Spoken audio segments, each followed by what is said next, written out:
चुनाव के दंगल की होगी, जहां एनडीए और महागठबंधन में सीटों को लेकर तकरार जारी है। एनडीए में भले ही सीट शेयरिंग का फॉर्मूला फाइनल हो गया है, लेकिन कुछ सीटों पर टकराव और नाराजगी अभी भी जारी है। तो वहीं महागठबंधन में अब तक सीटों को लेकर तनातनी चल रही है।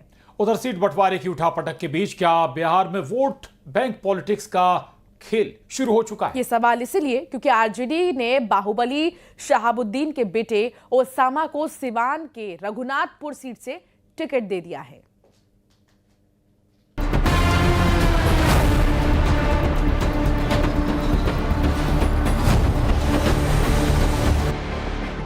बिहार विधानसभा चुनाव को लेकर सियासी सरगर्मियां तेज हो गई हैं। बीजेपी के बाद जेडीयू ने भी 57 उम्मीदवारों की पहली लिस्ट जारी कर दी है। पहली लिस्ट से जेडीयू ने यह संदेश देने की कोशिश की है कि कोर को इग्नोर नहीं कर सकते। सीएम नीतीश ने सबसे ज्यादा स्वजातीय कुर्मी और कुशवाहा जाति से आने वाले 23 उम्मीदवारों को टिकट दिया है। अति पिछड़ा समाज से जेडीयू के 9 प्रत्याशी हैं और अनुसूचित जाति से भी 10 लोगों को टिकट दिया गया है। चौंकाने वाली बात यह है कि जेडीयू ने पहली लिस्ट में एक भी मुस्लिम उम्मीदवार को टिकट नहीं दिया है।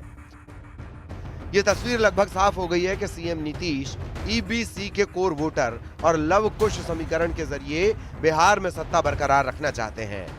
जातियों के दमदार समीकरण के साथ साथ सीएम ने नए चेहरे, नई ताजगी और नई उमंग को भी चुनाव में मौका दिया है। 57 उम्मीदवारों की पहली लिस्ट में लगभग 50% यानी 28 नए चेहरों को जेडीयू का सिंबल मिला है। 19 पुराने विधायकों को रिपीट किया गया, जबकि पिछले चुनाव में हार के बावजूद 10 प्रत्याशियों पर जेडीयू ने फिर से भरोसा जताया है। 4 महिला और 6 मंत्रियों के टिकट काट दिए गए हैं। जेडीयू की पहली लिस्ट में ट्विस्ट भी नजर आया और लिस्ट जारी होते ही चिराग पासवान को लेकर नीतीश कुमार की नाराजगी भी साफ दिखाई दे रही है। दरअसल जेडीयू ने चिराग पासवान के दावे वाली 5 सीटों पर भी अपने प्रत्याशी उतार दिए हैं। इससे एनडीए के दलों के बीच तकरार बढ़ने की आशंका गहराने लगी है। दोनों खेमों में सीटों को लेकर विवाद अभी भी जारी है। उपेंद्र कुशवाहा भी चिराग को दी गई एक सीट को लेकर नाराज हैं। गृह मंत्री अमित शाह से आज उनकी लंबी बैठक हुई। कोई कठिनाई आगे नहीं होगी।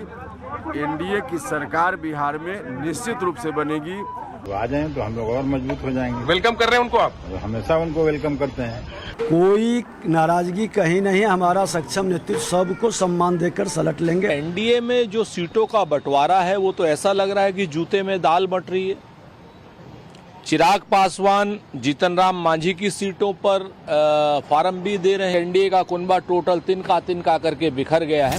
उधर खबर है कि कांग्रेस 60 सीटों की मांग पर अड़ी हुई है और इतनी सीट देने के लिए आरजेडी तैयार नहीं है। बिहार के लोग, खास करके महिलाएं, 50% महिलाएं का एक वोट नीतीश कुमार जी को मिलेगा। सब ठीक है, एनडीए की बड़ी विजय होगी। मैं तो कह रहा हूं कि 225 इस बार आएगा, 2010 का रिकॉर्ड टूट। पहले से बिहार के लोगों को पता है, क्योंकि हर व्यक्ति लूट में अपने हिस्से की लड़ाई लड़ रहा है। सोच ये है कि मैं कितना बिहार को लूट सकूं, तो ये तो होना ही था। बिहार में सीट बंटवारे पर उठापटक के बीच एक चेहरे ने सबका ध्यान खींचा है। आरजेडी ने बाहुबली मोहम्मद शहाबुद्दीन के बेटे ओसामा को रघुनाथपुर से टिकट दिया है। बीजेपी के आरोप हैं कि विपक्ष ने खुलकर वोट बैंक पॉलिटिक्स की शुरुआत कर दी है। शहाबुद्दीन के पुत्र ओसामा को टिकट दिया है आरजेडी ने। इनके पास केवल तुष्टीकरण और इनके पास केवल दंगा और जंगल राज का ही फॉर्मूला। सवाल है कि क्या बिहार में कोई बहुत बड़ा खेला होने वाला है, और सवाल ये भी कि क्या खुलकर तुष्टीकरण और वोट बैंक पॉलिटिक्स पर दांव लगाया जा रहा है।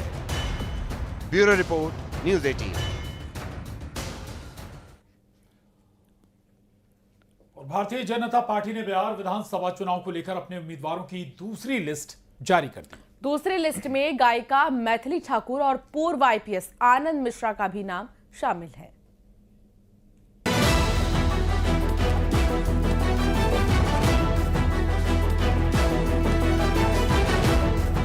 बिहार विधानसभा चुनाव को लेकर बीजेपी ने दूसरी लिस्ट भी जारी कर दी है। इसमें 12 सीटों के उम्मीदवार हैं। बीजेपी की दूसरी लिस्ट में कई चर्चित चेहरे हैं। दरभंगा के अलीनगर से चर्चित गायिका मैथिली ठाकुर को उम्मीदवार बनाया गया है, तो बक्सर सीट से पूर्व आईपीएस आनंद मिश्रा बीजेपी के उम्मीदवार होंगे, जो कुछ दिनों पहले जनसुराज छोड़कर बीजेपी में शामिल हुए थे। इसके अलावा हायाघाट से रामचंद्र प्रसाद, मुजफ्फरपुर से रंजन कुमार, गोपालगंज से सुभाष सिंह, बनियानपुर से केदारनाथ सिंह, छपरा से छोटी कुमारी, सोनपुर से विनय कुमार सिंह, रोसड़ा सुरक्षित सीट से वीरेंद्र कुमार, बाढ़ से सियाराम सिंह, अगियाव सीट से महेश पासवान और शाहपुर से राकेश ओझा को उम्मीदवार बनाया गया है। बीजेपी की दूसरी लिस्ट में सबसे ज्यादा चर्चित चेहरा मैथिली ठाकुर का है। 25 जुलाई 2000 को जन्मी मैथिली ठाकुर मूल रूप से मधुबनी के बेनीपट्टी के उड़ेन गांव की रहने वाली है। दिल्ली के नजफगढ़ में पली बढ़ी मैथिली ठाकुर के पिता रमेश ठाकुर काम के सिलसिले में दिल्ली गए थे। भवन इंटरनेशनल स्कूल से 12वीं तक बेटी की पढ़ाई करवाई और फिर दिल्ली यूनिवर्सिटी के आत्माराम कॉलेज से ग्रेजुएशन कराया। मेरे लिए सौभाग्य की बात है, बहुत ही महत्वपूर्ण दिन है आज। प्रधानमंत्री जी के और हमारे मुख्यमंत्री जी के आशीर्वाद से मुझे देश की सेवा करने का अवसर मिल रहा है। मैथिली ठाकुर मिथिला की आन बान और शान है। उन्होंने अपने सुरों से वैश्विक स्तर पर मिथिला की संस्कृति और परंपरा को पहचान दिलाई। वो मैथिली ठाकुर अब ऑफिशियली बिहार की राजनीति में आ चुकी हैं। 12 उम्मीदवारों की बीजेपी की दूसरी लिस्ट जारी होने के साथ अपने खाते की 101 सीटों में से 83 सीटों पर बीजेपी ने उम्मीदवारों के नाम का ऐलान कर दिया है। अब 18 सीटों पर कैंडिडेट के नाम की घोषणा होना बाकी है। न्यूज 18 के लिए पटना से शैलेंद्र कुमार के साथ ब्यूरो रिपोर्ट।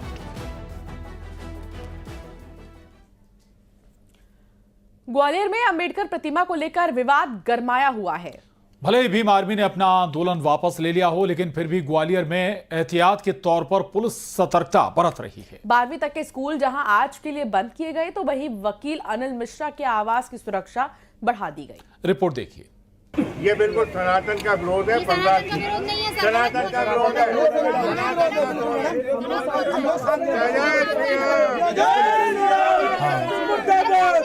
जय श्री राम, जय श्री राम। और कुछ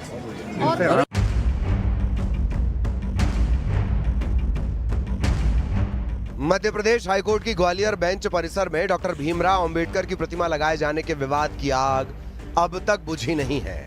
कल हिंदुवादी संगठनों और सीएसपी हिना खान के बीच विवाद हुआ, तो आज शहर छावनी में तब्दील दिखा। सोशल मीडिया पर शहर में शक्ति प्रदर्शन की चेतावनी के बाद ग्वालियर हाई अलर्ट पर रहा। ग्वालियर में धारा 163 का सख्ती से पालन करवाया जा रहा है और संवेदनशील इलाके पर पुलिस प्रशासन की पूरी नजर है। एहतियात के तौर पर जिले के 12वीं तक के सभी स्कूलों और आंगनवाड़ी केंद्रों में भी आज छुट्टी कर दी गई। देखिए, चेकिंग जारी है और निश्चित रूप से कुछ लोग जिसमें होल्ड किए गए हैं और आगे भी अगर इस प्रकार के लोगों का मूवमेंट बनता है तो उनको हम निश्चित रूप से जो है डिटेन करेंगे। तो पूरे इस समय जो है परफेक्ट शांति है, लोगों का मूवमेंट जारी है और आगे भी लगातार हम पूरी निगरानी रखे हुए हैं और हर प्रकार की इस प्रकार का जो मूवमेंट है वो as per rule of law सुरक्षित हो, ये पूरा हम इंश्योर कराएंगे। अंबेडकर प्रतिमा को लेकर छिड़े विवाद पर अब सियासत भी तेज हो गई है। मामले में कांग्रेस ने इसे बीजेपी का षड्यंत्र बताया। पूरे के पूरे दोषी भारतीय जनता पार्टी की सरकार है। उसके द्वारा विश्व हिंदू